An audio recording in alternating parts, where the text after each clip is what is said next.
A live look now at downtown Cincinnati, where for the first time since his heart stopped on Monday Night Football, Damar Hamlin is awake and breathing. The first question he asked in his long road to recovery. Plus, a Henrico home gutted after an early morning fire. You'll hear from a neighbor who called 911 watching as the flames erupted. More power to parents. We're live at 5 with a new plan to give parents more choices for their child's education, plus some money to make it happen. And calling all park rangers, Richmond needs you. Details about a new city effort to keep the James River Park system both safe and beautiful. On your side, this is NBC 12 Live at 5. Saving lives and getting guns off of the streets in Hopewell. It's all part of a mission behind a meeting tonight. The discussion about ways to prevent gun violence comes after an 8-year-old child was killed in a drive-by shooting.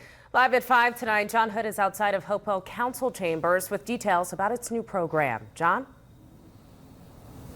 Yeah, hey, McKee and Kurt. Well, this program is called Operation Ceasefire and will require multiple departments and organizations to work together to end gun violence in the city of Hopewell. Now, this program started in Boston back in the 90s, and according to Attorney General Jason Miyares' office, it supports community policing in high-crime neighborhoods and works to get violent repeat offenders off the streets. It also invests in gang prevention, which Virginia State Police said at the end of November was an issue here in Hopewell. This past year, Hopewell lost triple the amount of people to shootings than what we saw in 2021. It spiked from 3 to 9, with 8-year-old Paris Moore, the latest victim, killed on Friday in a drive-by shooting while riding her bike outside with her friends. Now again, this meeting is set to start at 6:30 tonight. We're hoping to learn much more about this program. That'll do us here in Hopewell. Live on your side, John Hood, NBC 12 News. All right, thank you, John. And this meeting comes just 2 days before little Paris Moore will be laid to rest. Her family says a celebration of life will be Saturday afternoon at 1 o'clock at the Metropolitan Baptist Church in Petersburg. In Henrico, an early morning fire destroys a home in the county's east end. You can see flames shooting from the home. This is right off Darbytown Road. This is just south of Richmond International Airport. Live at 5, Desiree Montilla joining us now. Anybody hurt in this fire, Desi? Well, thankfully, Kurt, no one was hurt and no one was inside this home when the large blaze behind me broke out. Henrico Fire was called out to Darbytown Road around 5:30 this morning. Once on scene, firefighters found heavy flames engulfing the house. Thick smoke filled the air as crews worked to contain the flames. Water tankers had to shuttle in water since there were no hydrants in the immediate area as well. Henrico Fire tells us several of the walls collapsed and they believe the house is a total loss. Patricia Oliver, who lives nearby, told me she called 911 after seeing this devastating situation unfold. I called 911, and by the time I got out there, the fire was blazing. I mean, it was up in the air, flames everywhere, and then you see a lot of crackles and stuff. I'm just thankful and glad that nobody didn't get hurt. Darbytown Road between Turner and Yaley Mill Road was closed down for several hours this morning, going into the lunch hour as crews stayed on the scene containing the hot spots from this blaze. And the cause of the fire is still under investigation. We'll have many more details about what Oliver saw unfold and the methods firefighters had to use to put out the flames when he joined us at 6. Live at 5, Desiree Montilla, NBC 12 News. Thanks, Desi. And not far from that location, we've learned a 28-year-old was killed in a car crash in Sandston. This happened just after 2:30 this morning along Audubon Drive, not far from the airport. Police say the passenger, Rebecca Smith, died at the scene. The driver was taken to VCU Medical Center with serious injuries. No other cars involved. Police believe speed and lack of seatbelts is a factor. Well, some promising news tonight. Buffalo Bills safety Damar Hamlin is awake and communicating. His doctors say that he has shown remarkable improvement over the past 24 hours. That's what we want to hear. It comes just 3 days after Hamlin went into cardiac arrest and had to be resuscitated on the field in Cincinnati. Now, doctors say that while Hamlin is still critically ill, the 24-year-old's neurological condition appears to be intact. He has been able to move his hands and feet, and while he can't speak just yet, doctors say that he can write. He even asked who won that game on Monday. Wow. And if you are wondering, by the way, how the NFL plans to move forward with the game that was suspended, it won't. Sources with the NFL saying today that that game will not continue, and now the league is just trying to figure out how to determine playoff seedings and scheduling, which must be approved by the NFL Players Association. Meantime, CPR, we know, played a big role in saving Hamlin's life, and as we told you earlier this week, it's not just useful for medical professionals to know.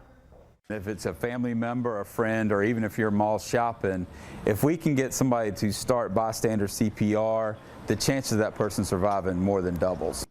Well, several local fire and EMS departments are now offering free training. Hanover County will hold a hands-only CPR training on the 28th, but space is limited and you do need to register.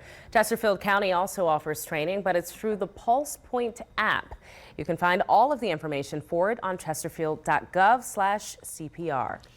Turning now to the first alert forecast with a live look from downtown Richmond. More sunshine today, but the cooler temperatures, brace yourself, they're on the way back. Let's get right over to meteorologist Megan Wise with the latest. Cooler tomorrow? Yes, cooler tomorrow and a little chilly as we approach the weekend, but feeling more like January. Today, though, another day unseasonably warm. It was beautiful. We enjoyed some sunshine. Last little bit of sunshine here I could find on our John B. Carey Elementary School camera that is now setting on our B&W Builders WeatherNet sites, where temperatures still 64 degrees. We have first alert Doppler radar for 99% of us. It's been a quiet day the past hour, though. I've been watching this small shower that turned briefly into a thunderstorm with one strike of lightning.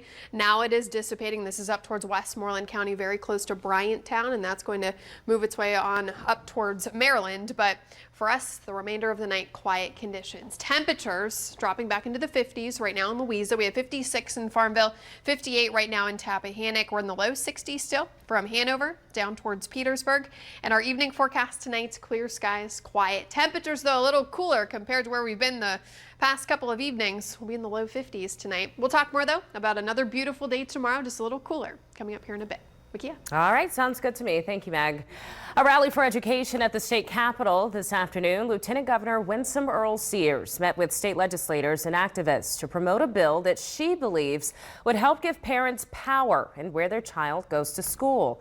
AJ Nwoko was at that rally and joins us live at 5 from the state capitol with more. So AJ, tell us about what's in this bill. Yeah, so what the bill essentially does, it would redirect the money that the federal government already allocates to students in public schools and let parents decide how that money is spent. That money would go into what they're calling an education success account that parents could apply for and would have a year to use that money. Now, this would allow essentially a parent to move their child from a public school to a private school. Now, in order to qualify for it, though, parents must have their student enrolled in a public school for at least 6 months. The bill says that the funds can be used for things like tuition, deposit fees, and required textbooks. Activists representing parents, religious leaders, and private educators say this bill will help close the gap of learning loss during the pandemic and keep finances from being a barrier for a child to receive the best education possible. We definitely need this in place for Black and brown children. They should have that freedom of education, that liberation. As parents, we should have the voice to decide where our children will be educated. Rich parents are not waiting on a government program to decide where to send their children to school. They've already made that choice. What's happening now is what about the rest of us who don't have that choice? Now, in response, the Virginia House Democrats sharply criticized the new bill, saying in part that this does nothing to address the real problems on education systems is facing in Virginia. Democrats are focused on investing in our schools to ensure that our children have the resources to succeed, because our classrooms are a place of learning, not a battlefield for the culture wars. Now, the next legislative session does begin January 11th. Coming up at 6, you'll hear more from some of the activists who were at that rally today about why they say that this is the best choice for parent choice. That'll do it for now. Live at 5 at the state capitol. AJ Nwoko, NBC 12. All right, thank you, AJ. Meanwhile, the push is on tonight to figure out how much it would cost Richmond to provide universal preschool. Last year, Mayor LeVar Stoney announced the idea to provide school readiness to prepare 3- and 4-year-olds for kindergarten. It could be a public-private partnership. Now the city is asking those providers to fill out a survey with the hopes of having an estimate done by the end of the year. It really is multi-generational. On the one hand, we know that high-quality early learning experiences are absolutely vital to an individual's entire life trajectory. 90% of your brain is fully developed by the time you blow out the candles on your 5th birthday cake. Well, the survey closes on January 13th. You can find a link to the survey on our website, NBC12.com. Providers could win a $50 gift card. More SNAP benefits coming to eligible families. The Virginia Department of Social Services says emergency benefits will be automatically loaded to EBT cards on January 16th. Now, that's not the upcoming Monday, but the following Monday. While these extra benefits have been in place for 2 years now, states still required to request them each and every month. And tomorrow will mark the start of early voting for those living in the 4th Congressional District, which covers much of the NBC 12 viewing area. Democrat Jennifer McClellan and Republican Leon Benjamin running to complete Donald McEachin's term. Check with your local registrar for early voting locations. By the way, that special election is slated for February 21st. Well, more and more people flocking to the James River each year, and Richmond wants help guiding those visitors and keeping the park system safe. Details on the new job posting next. Plus, work is just getting off the ground for our St. Jude Dream Home giveaway. Details coming up on where this new home is being built and how it supports the life-saving work at St. Jude. And just a reminder that our Call 12 lines are open tonight. 804-345-1212 is the number to call if there is a story that's on your mind that you'd like us to investigate. We also need more volunteers if you're interested in helping people around Central Virginia. The phone lines are open until 6:30. Give us a call.